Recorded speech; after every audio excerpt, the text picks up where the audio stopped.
Hello, my name is Beverly Burris, and this is my studio in Cypress, Texas, near Houston, Texas. And I have started a series of 4 portraits of my son, Hank. So this will be the first one. I was originally going to do just 3, but I decided to do 4. There is a really nice gallery called the Hardy and Nance Studio. I guess it's studios, it's not really a gallery, where a lot of the local artists, if you're new or old or whatever, you can go and display some of the new works you've done for the year. So we have gotten out of a big art block and have decided to do portraits. I haven't done portraits in a really long time. I usually just do them for commission.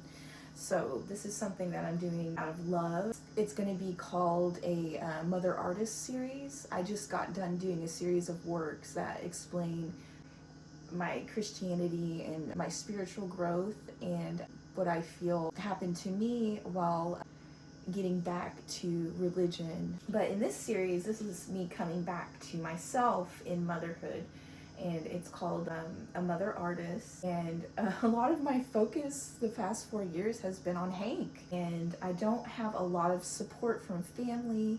I have a lot of support from my friends in the art community and the community here in Bridgeland in Cypress, Texas. So I'm very grateful for that. There's a lot of mom groups that you can join if you're older and don't have a lot of support, or if your family just isn't supportive of you and doesn't help you. You can join a lot of like the mom communities around. And I just live in a great area, so I feel so blessed. So all of that happening, all of that coming together in the past 4 years has inspired me to create through motherhood. Being a mother artist can be really hard, harder than an artist that doesn't have children, I believe, because you do have to step back from your art, and unless you have just a ton of support, like 4 grandmas and 4 grandpas and like everyone coming to your house and helping, I think it's pretty impossible to completely immerse yourself in motherhood and art at the same time. I don't know. I could be wrong. I mean, if there's an artist that has been able to do this without support, I mean, please let me know, because I just had to stop art. I had to stop creating. So I did spend like a good year trying to do something else. Maybe through my motherhood, it became creative in a different way. No, absolutely not. I'm still the same artist. I just happen to have to give up my time for my son because, of course, that's the priority. And this is not the priority. But now I can make it a priority again now that he's older. He's in school a little bit more. He can do things for himself. I can leave him alone for a little bit without having to go in the other room. So right now I just got done with the gym, my son's at school, and I have blocked out and started my first portrait of Hank. Like I said, there'll be 4. There'll be one when he's an infant. This is when he's really young, toddler stage, and then beginnings of childhood. So this is incredible. I love portraits. I love doing them. I love doing them in my own surreal style.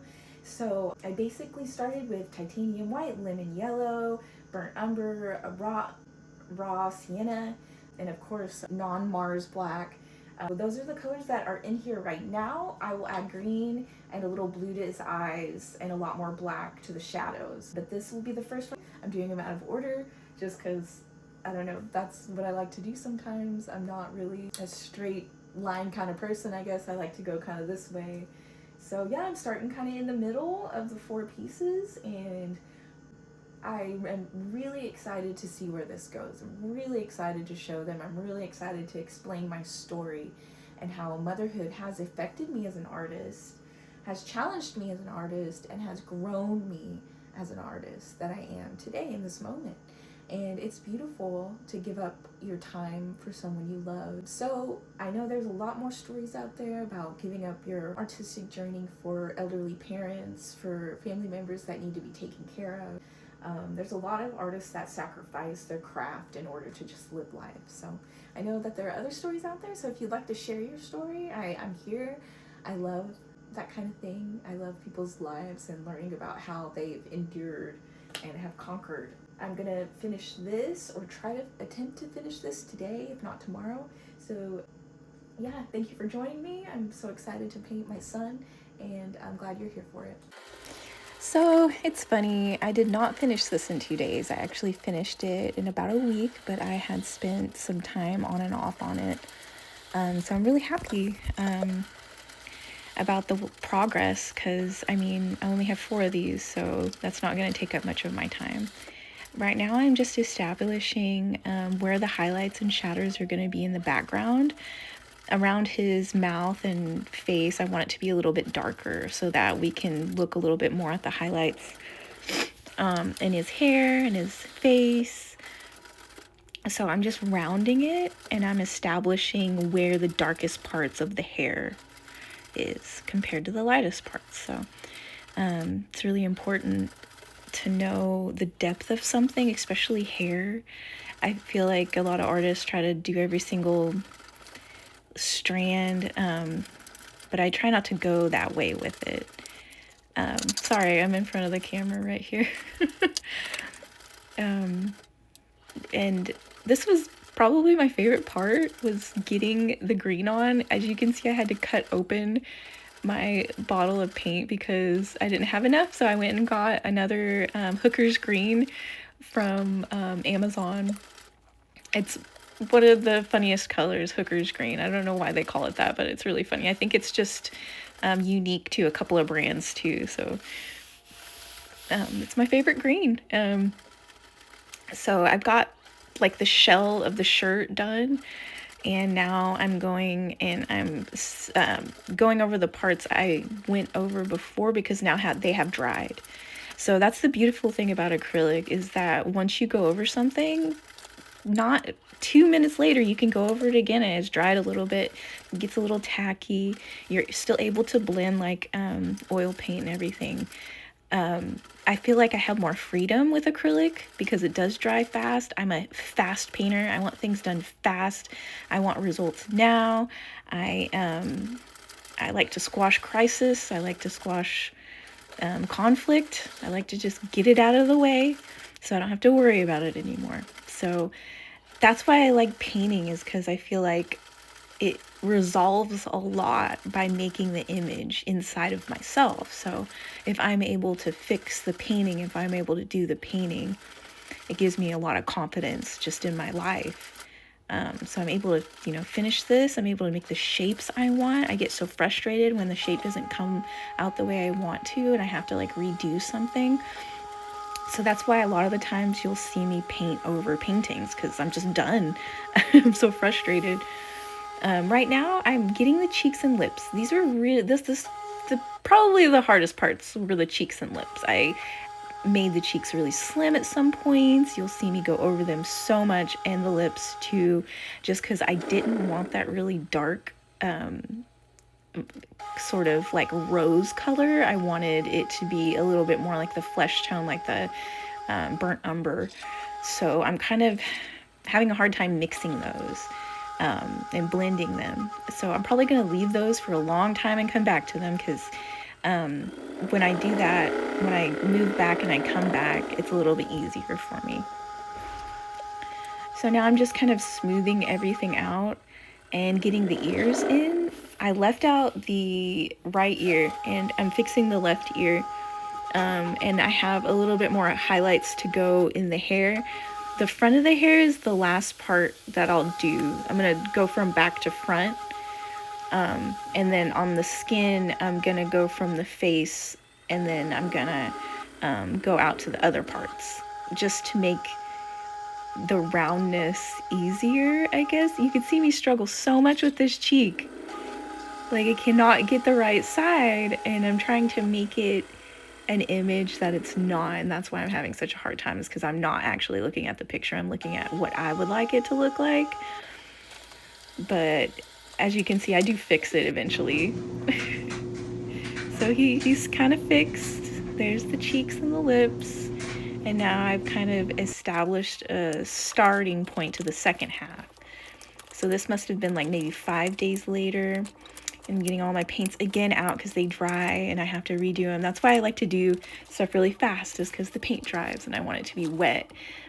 Often you'll see me with a water sprayer and I'll just spray the paint because I just want it to stay wet, and I want the canvas to stay wet until I'm done with it. So this is the second half. I'm going to be finished with it soon. So right now I'm getting the eyes. I'm finishing the face shape. And then I'll be getting the eyes really fast. I'm really great with eyes. So I'm able to get the shape really fast and easy. And I'm able to fix the mistakes as they come. Right now I'm just working on the hair a little bit. And I can see the light at the end of the tunnel right here, actually. So I know I'm almost, or like probably a fourth of the way till I'm done. So I'm getting the lips, I'm trying to blend as much as I can. There's a point where I realized what happened. I used way too much of that blush color or that rose color. I was really trying to hang on to it, but I really needed to add a lot of raw sienna and a little burnt umber in there. My son has my really dark circles, so I'm also trying to get those down. And the nose is a little bit off, so I'll be fixing that as well. So I'm just adding and subtracting. And that's just how paintings go. You just add and subtract until it looks exactly like you want it to. And this won't be a perfect painting. I don't think I've ever made a perfect painting. This will just be practice, you know. All of this work is just practice, and nothing's perfected. Even when I'm 90, I still won't be able to perfect this craft. It's the same for exercising. That's why I like to do a lot of yoga and stuff, because it's a practice and you only get better and you just improve yourself.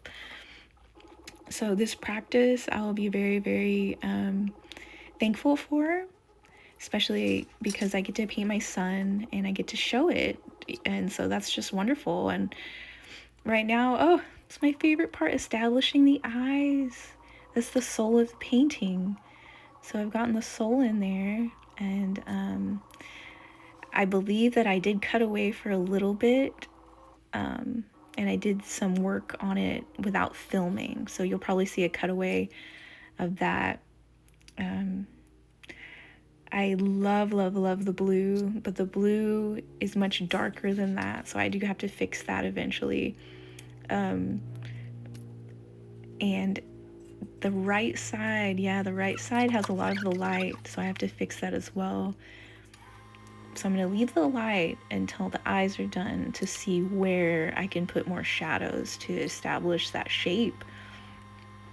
And so now I'm darkening the eyes. I realize they're just way too bright, and I'm going in and I'm highlighting the nose, fixing all the little things that bothered me. So you can see it skipped way past, and I did a lot more work that I didn't film, and I apologize for that. Then the next paintings I'll try a little bit harder to get the whole entire process. So that's it. Just wanted to come again and let y'all know that I'm giving away this really cool drawing of a snail. I did this a while ago, last year. It's a giveaway. It's free shipping, free everything. I will ship it to you. Just like and subscribe, and I really appreciate you watching my videos. Bye bye.